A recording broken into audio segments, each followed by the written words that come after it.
Hi, friend. Welcome to Holly's Highlights, a podcast designed to encourage, inspire, and equip you to intentionally live your life full of purpose. I'm your host, Holly Kirby, motivational speaker, leadership cultivator, marketing strategist, and personal cheerleader. Let's check out today's highlight.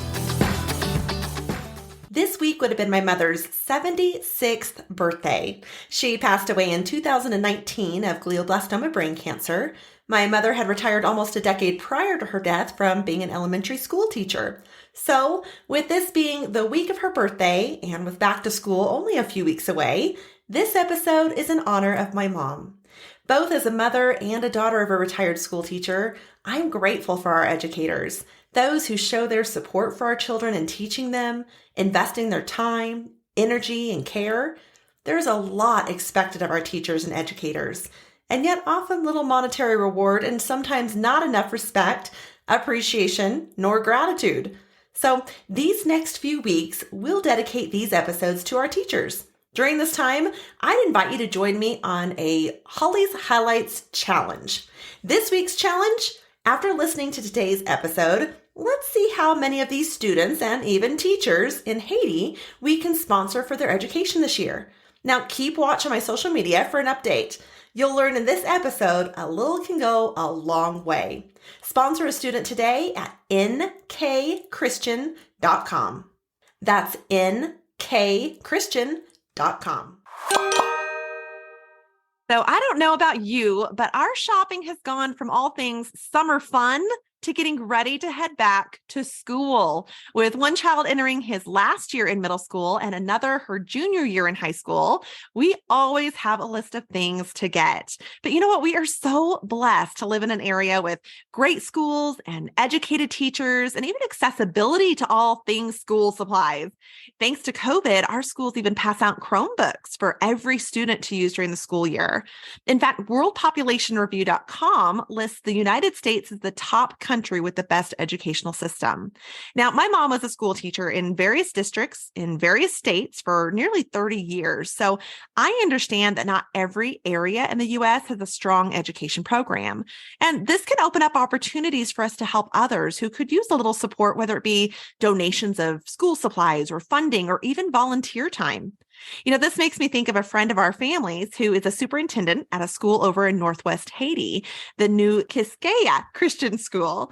According to brightthemag.com, Haiti's education outcomes are among the worst in the Western Hemisphere. They report 80% of the country's primary school teachers aren't formally trained. Over half of the students don't even complete primary school, and then only 1% of students even reach university. So in light of many of us who have kids heading back to school this year, I thought we'd take a look at gaining a new perspective of this time of year. We have joining us our dear friend, James Ulysse. James is 35-year-old Haitian American born in Fort Lauderdale, Florida, who spent his early childhood in Haiti. When he was just a young boy in about second grade, his family, among many other families, decided to leave Haiti about the time of 1994 during the U.S. military intervention that brought 25,000 troops to the country. Now, after leaving Haiti, James grew up in South Florida, always having an interest in art and music and design. And he would go on to earn a bachelor's degree in graphic design of the Art of Institute of Fort Lauderdale. And he's enjoyed a career in graphic design, web design, and even search engine optimization. That one is a challenge for me. So I really look to the value in what he's able to do there. But in July of 2016, James felt called to go back to Haiti, not really knowing exactly the purpose of the trip or whether he would even be gone for a few weeks or a few years. But after 1 year in Haiti, James recognized the need for help with the English instruction at the new Kiskeya Christian School and ultimately ended up helping his parents run this school starting in about 2017. And it had just opened up a few years prior to that. So everything was very, very new. Now, James has been in Haiti ever since, and he's the superintendent at the school. So I'd want to take a moment to welcome James. James, we're so honored to have you with us today. Hi, Holly. I'm so happy to be here. This is great to be with you today. Thank you. Now, a fun fact for you listeners, our families met through our dads. James's father, Robert Ulysse, and my dad, Jim Harding, met in Haiti. So they're in Haiti in 1979 when Robert was, I believe, a 20-year-old working as an interpreter for my dad's group who was there on a missions trip to Haiti. Now, when my dad got back home, he continually spoke at his church about this young Haitian man who worked so hard with the team during the trip. And one thing that he noted about Robert was that while all the other Haitians were asking for handouts throughout their stay, Robert was the only one who never asked for anything. My dad and the church he was at, Temple Baptist in Poplar Bluff, Missouri, they were so touched by this that the church decided to even sponsor Robert's education here in America. When Robert came over and finally made it to the U.S., the story had actually made the local newspaper, which is pretty cool. And we still have those article clippings today. So it's kind of fun to look back and relive those and the stories that have been told through our dads. But Robert lived with our family for some time. I was just a baby crawling about, learning to walk, and my brother Scott was about 5 and my sister Christy was about 8 at the time. Robert was able to earn his bachelor's degree in theology at Baptist Bible College in Springfield, Missouri during that time. And then he went on to earn his MBA at the Lynn University in Boca Raton, Florida. And then he even completed a PhD in international relations at Florida International University. Now, one thing my dad has always been so impressed about Robert is he didn't stay in the U.S. after all of this. He went back to help his people there in Haiti, to take his experience and his education here in the U.S. and to pay it forward there. Robert has 2 sons with his wife, Rose, and he served in the Haitian government, and he currently pastors a church in Haiti. So he continues to be there and again, pay it forward there in his culture. I think this story is such a perfect example of what humankind is capable of. Good work ethics, coming together, serving one another, showing care and kindness, and making a positive impact in this world, being that kind that we want to see in the world, right? So now, James, I've heard some stories and I've witnessed some examples a few times that I visited Haiti, but help us understand Haiti's education system. So Haiti, as you said before, is one of the worst in the Western Hemisphere as far as education. And, many people know the statistic that Haiti is the poorest country in the Western Hemisphere. So when you look just at the education system, the information that is available tells us that 60% of the children or the people in the country are not able to read or write, whereas 90% are able to do so in the rest of Latin America and the Caribbean. 80% of children enroll for primary schools, but only 20% of children enroll for secondary schools, so middle school or high school. And then 90% of the schools here are run by communities and organizations, usually churches and religious organizations, and with very, very little government funding to help with that. 60% of the population live on less than $2 per day. So you can imagine parents trying to send their kids to school. Even if school doesn't cost that much, it's still quite a hefty thing. And I've heard one statistic that 60% of the income of parents goes to their children's education in Haiti. Even with school not costing that much, 60% of their income goes to sending their kids to school. 80% of the teachers here in Haiti do not receive training prior to employment. And that doesn't go just for teaching, that goes for just about any job a person would have in Haiti. Usually there's not too much training unless you're in one of the major big cities. Teachers are also often underpaid, as they are everywhere, but even here in Haiti, underpaid. And sometimes they can be owed even a year or more of back pay, even if they're working for a state-funded school.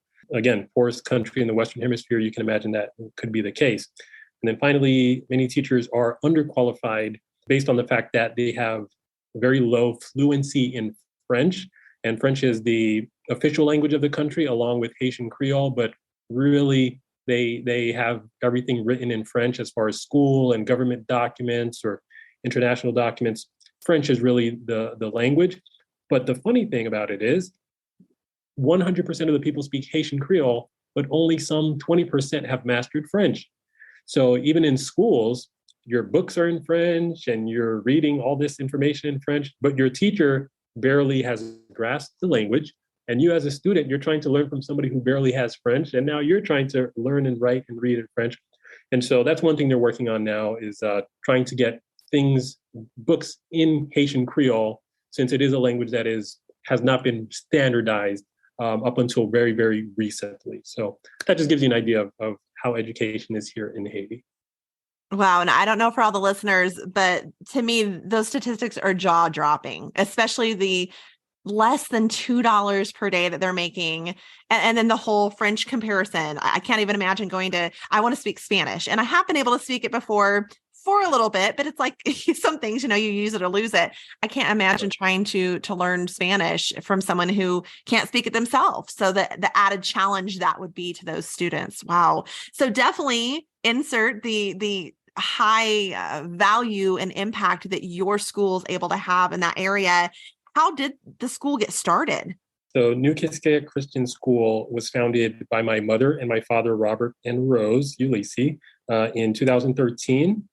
So the first day of school was held with just 2 teachers and 53 preschoolers in a little restaurant here at the hotel that my parents have.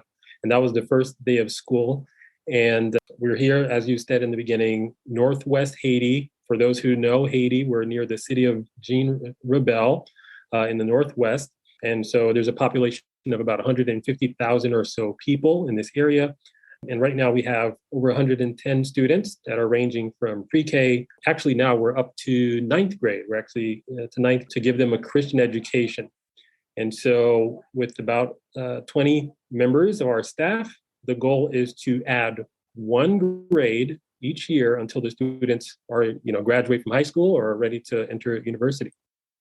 That's awesome. Now, you've mentioned some of the challenges the students face there in having an education, getting to school, the cost, the teachers, the language, all of that. To kind of help us understand, how does your school help address some of those difficulties? So financially, for example, we've reduced the cost of school as much as we possibly can. Our main donors at the beginning, when the school was founded, they wanted to make sure that the Haitian parents, the Haitian people still contributed to their children's education. So they didn't want it to just be free, but we reduced it to just $20 US, basically equivalent of Haitian money per year for the parents to pay. It's actually gone down to $10 US if you do the conversions. So that's basically what we ask the parents to pay. But we do reduce the cost of school. That's one thing that we do. Meals, the students receive free meals, free lunches at school every day. And then we have transportation for the students, 2 buses that take students from as far away as they can come. And so we have some students, they already have other schools in their areas that they could go to, but they choose to skip those schools, take the buses, or walk very far and then come to our school. So we do have transportation for them available, but they walk all the way to our bus stops, and then our buses get them to the school. Our students come from communities where they are very exposed to the voodoo religion. And so as a Christian-based organization, we are looking to help combat that. So the voodoo religion is prevalent. So the students with us, they benefit from learning the Christian principles and values, in addition to obviously traditional school subjects, math, language arts, and all that. But we encourage a living and personal relationship with Jesus Christ for all of the students and staff at the school, since obviously we recognize the Bible as the foundation for faith and doctrine and conduct. So the hope is that after a student would graduate from New Kiskeya, that they'll be able to seek better opportunities in their own home country here in Haiti, but then they'll also be able to be ambassadors for Christ wherever they go. That's awesome. That's awesome. I loved getting the newsletter that you guys send out and just seeing different things that you take the kids to do and impacting them not only in their spiritual lives and their educational lives, but also the stepping out into their own culture and being able to do different things. I think one specifically was an elevator that they experienced for the first time. Yeah. Are there other kind of experiences that you do like that with the kids, or kind of talk us through that? That was a big thing for our students. So it was a part of a field trip to the city of Port-de-Paix. So there are 10 departments, or we could call them provinces in Haiti. And each of those has a main city, and everything else is really just rural area in the country. And so many students have never seen the cities or, in their province before. So that was one major event for the students, was just to be able to go to the city and see the bustling, moving around of cars and trucks and all the activity. We have a building that was just recently built in the city and it's multiple stories, about 4 or 5 stories. And so they have an elevator in that building. So there are a lot of tall buildings, but no elevators. So finally, there was one with an elevator. And I said, man, let's see if we can, I talked to our administrative director and I said, let's see if we can get the kids and the parents and go ride the elevator. And so we planned it, we organized it, we made it to Port-de-Paix. That's the name of the city, Port-de-Paix, which means Port of Peace. And yeah, the kids had a blast just riding up and down. And the parents were like, what is this? So we recorded, little videos of that and put them up on Facebook and sent pictures through our a newsletter. And yeah, and they also in that building, the students got to see, a really nicely built restaurant, and they had a little store on the second floor. So the students were able to see multi-use buildings and how in other developed countries, how these things operate. So that's one thing I think definitely in the States, we would probably take for granted an elevator. So the kids had a blast with that. Other things that we probably take for granted in the States would be just the simple things at school. For example, having your own desk to sit at. When I got to the school, the kids had just long benches that everybody sat on. So you'd have like a bench maybe made for 2 or 3 students, but you'd have 6 students crammed in on a bench, and the bench is in front of you. And so you write on the bench in front of you, but you can't lean back because there's no back support. And so that's how a majority of the students in the country learn. And so kids are shaking the bench while you're writing, or their elbows are hitting your elbows, and you're just trying to vie for space. And so I was like, let's pray for desks. So we're able to get desks here in 2021. So every student is able to sit with not only a desk, but their own little chair, like you would see in the States. And just how that improves children's performance during class, or even the ability for a teacher to walk in between the rows and observe student work instead of just being trapped at the front of the room because there's nowhere to walk through. It just, you realize that this was done for a reason. That's why we have desks, is because it's good for learning. So that's an example. Having whiteboards at our school instead of just normal chalkboards, the students and the teachers benefit from that. One thing I wanted to make sure I mentioned to you was we had a story last year. I put it in our newsletter. We had a teacher see a model of the solar system that we received from a donation from our supporters. And for the first time, he was able to see how the planets are actually organized. He said, "You need to explain this to me." He's like, "But I thought the solar system was arranged vertically." Now, I don't know what that means, but whatever grainy pictures he was seeing in the textbooks he had long ago, he thought planets were arranged some other way.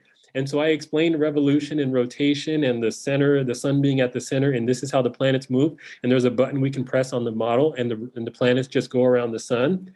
And he had another class to go teach in another school, and he skipped that just to sit with me for 2 hours and understand what the solar system was. So I think that's an example of some of the things that we take for granted that, it's a really huge thing here. Absolutely. Oh my goodness. That is so convicting and yet so precious and priceless that something like that was so captivating to him. That's awesome. Sure. Now, when will be your first graduating class? So our students that started with us in 2013, they'll be graduating in 2026. 2026. Oh, not too far away. That's exciting. Now, what impact has this school already had in the Haitian society? You mentioned the voodoo that takes place there, but overall, just in the Haitian society, what do you think that looks like long-term also as far as your impact? So yes, as you mentioned, combating voodoo and those ideas, but Bible lessons for sure. Students get, verses and understanding the Bible. So spiritually, I believe just within themselves, that is going to have an impact and already has an impact in their lives. As far as conduct, we do sex education with the students. That's something that is not done throughout the country, and definitely not the way we do it. So, for example, we have sex education that is done from a biblical perspective. And so we're not really sitting there just talking about reproductive organs or something like that. We're talking about what does marriage look like to God? What does dating mean to a Christian? And what are the impacts of premarital sex for somebody who is trying to live their life for God. And so we have, testimonies from parents and students about their children making better decisions based on what they learned in the sex education class that we started doing last year with our students. And so we had one child, she was going out to fetch water for the family, and apparently a boy was approaching her and talking to her a certain way. She was a sixth grader, and she remembered what she had learned in sex education class, and whatever the boy was saying to her, she was refusing his approaches to her, and she let her parents know, and then her parents said they had to come physically and thank us physically and shake our hands for what their daughter learned in school. So that's one example. The students are exposed to technology through computer classes. They've been able to take virtual science classes and also even performing arts classes virtually online. And obviously the English that they have allowed them to be able to interact in English with the instructors in the United States. So we think that those kinds of things, being able to be familiar with technology, much more so than others in the country, will give you an advantage and will have an impact on Haitian society. The impact that you guys have just is amazing. And that has to feel good when people come back and thank you for the impact that you've had in their kids' life, that they're seeing it. There's so often that we don't get to see, the seeds that we plant, whether we're speaking spiritually or whether we're even speaking just in kindness to other people, or especially for teachers, that they don't necessarily always get to see the impact that they had in a student. So that's awesome. But there seems to be areas that we can get involved. I mean, for you guys not to have desks for so long, and then for that model of just the solar system, what are some other ways that we can get involved? Listeners that are tuning in right now, how can they support the education of these children? So we have a wish list on our website, and that has updated continually with what we do need, or even projects at the school that can be donated towards. We put those up on our wish list. You can also sponsor a student through the website as well. We have pictures of the students up on the site. And then also teachers, because our local teachers that are teaching in just the Creole and French, they do make a meager wage, but compared to what a person would make in the United States. So you can donate towards that. And then also just school items. School items can be donated, and not that you would have to mail them directly to Haiti, but we can definitely organize to have, whether it's smaller donations of pencils and pens and notebooks and things like that, or if to organize maybe a whole container of items, if there is a team out there or organization or a church or a group out there that would like to help in that way. We also have a need for missionary teachers. As the school has been growing, we have not been able to keep up with the price of English teachers here in Haiti. They're much more expensive. And so we have been limited in our ability to keep the English going as strong as it was in the beginning. It's much more easy when you just have 3 classes, 4 grades, or 5 grades. And so missionary teachers who would like to come and teach a grade from pre-K to 8th grade, we would be happy to have you. That would require obviously raising funds on your end. And we do have a hotel here where we have indoor plumbing. It's right next to the beach. And we have pictures of all that on our website, and you'll have transportation and meals. And we would hope to have you for 9 months out of the year. It's a major sacrifice, but that is how it is done at other Christian schools in Haiti, is that they do have missionary teachers for the English curriculum that they teach. And we're obviously very far from the capital where we are. So if you've heard anything in Haiti about the insecurity, we're very far from the capital of Port-au-Prince.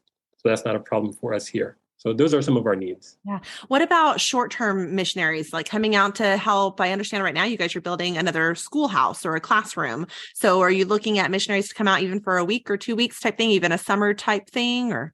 Oh, sure.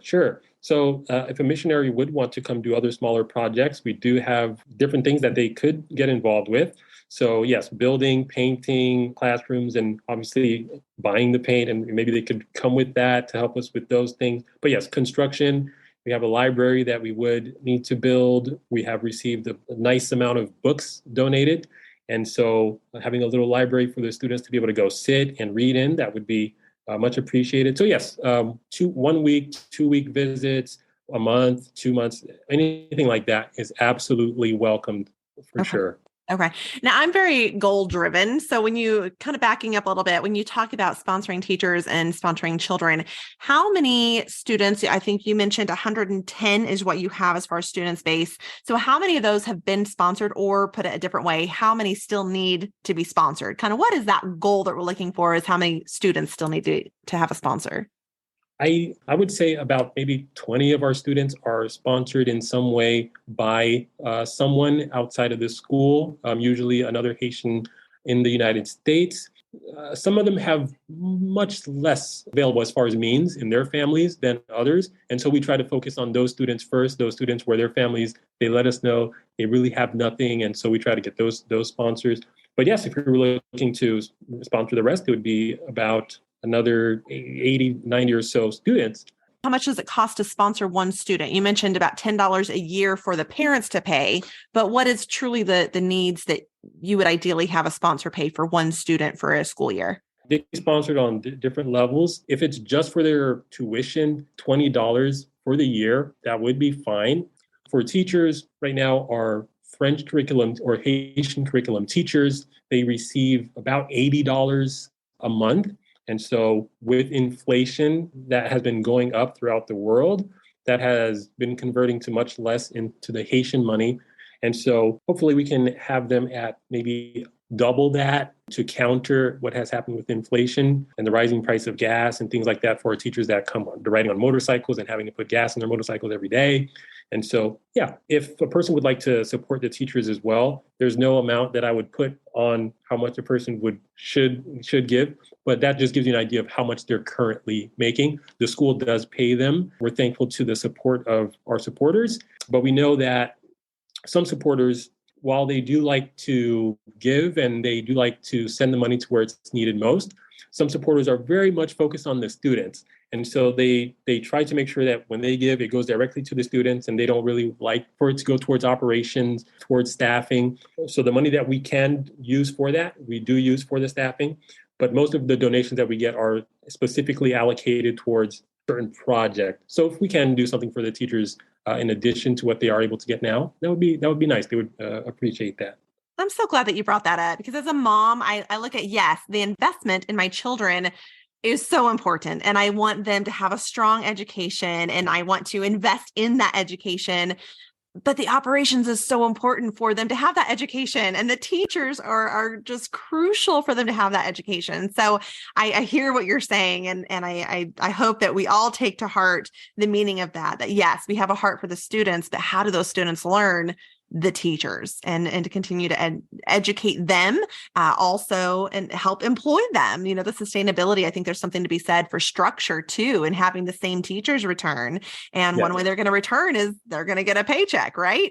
So I'm so glad you mentioned that. Now, where can our listeners connect with you for more information if they want to get involved in anything that you've just shared, which is great information, or even if they just want more info on the school itself, where can they reach out to you? Yes, they can reach out at nkchristian.com. That is the school's website, nkchristian.com. And there they'll be able to see our mission, our vision statement, our values, our statement of faith as well, and pictures of the students and recent updates and news about the school. They can also join our newsletter. I try to send it out at least once every 2 months or so, whenever there's a major event or happening. And then they can reach out to me directly at julysse99@gmail.com. Okay, I'll make sure to put that in the show notes for you listeners who might be driving also. So we'll get that in there. Now, James, I'd be very interested to hear your response to our signature question here on Holly's Highlights. And that is, if you could go back and encourage, inspire, or equip yourself as a child, what would you tell your young self? Thinking about this, I really think that I would tell younger James in 6th grade to remember that God will help you accomplish anything that you put your mind to if you let him. And I say that because we're always told you can do anything you put your mind to. But what I've come to realize is if you're trying to do it on your own, it doesn't work. It doesn't work. So yeah, I would say God will help you accomplish anything you put your mind to if you let him help you. Amen. Amen. Well, James, thank you again for joining us. I'll never forget when my parents retired, the dad from the pastorate, mom from teaching. And this was about 13 years ago, but reaching out to your dad to let him know we were going to be having a retirement evening for them. And with no hesitation, your dad so selflessly committed to be here. He flew out and spent the weekend with us and celebrated the retirement and hung out with the family. And there is just something to say about the joy on both of our dads' faces when they got to see and hug each other and catch up and just spend time together that weekend. And they have such a bond and a deep level of respect for one another. I'm so grateful for that and admired watching that in both of them. And I think it all started with a U.S. man going on a mission trip and a Haitian man willing to serve as the interpreter. It truly goes to show the difference that we can make in this world. There's something to be said for going where called, showing up, having good work ethics, being kind, and showing care. So listeners, James doesn't even know I'm going to do this, but I encourage you to check out their website. Again, I'll post it in the show notes. Even sign up for their newsletter. I love getting this newsletter and just seeing the excitement on the kids' faces when they got their new uniforms, when they got their school books, when they got their desks, all of that. It just puts everything in a whole new perspective and perhaps see where you can help. So such basic needs like the school books and desks in a classroom, whether it be donating $5 or $500 or even $5,000, every dollar makes an impact in the lives of these students. And you have not heard me go on like this in over 70 podcast episodes, but I believe I have a passion in this opportunity to get involved in the education, especially as we're heading back to school ourselves. And I've seen both from James and his dad, their hearts are for their people, their investment in their people. So it's been a pleasure, James, and I am praying for a great start to a new year for students and parents everywhere. Amen. It was a pleasure. Thank you, Holly. Thank you for joining me on this journey of life.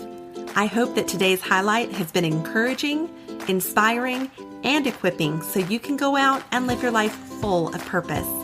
I'd be honored if you'd take a moment to leave a review, or better yet, subscribe. We can also stay in touch by joining my email list at hollykirby.com. That's HOLLYCURBY.com. Until next time, make it a great day for a great day.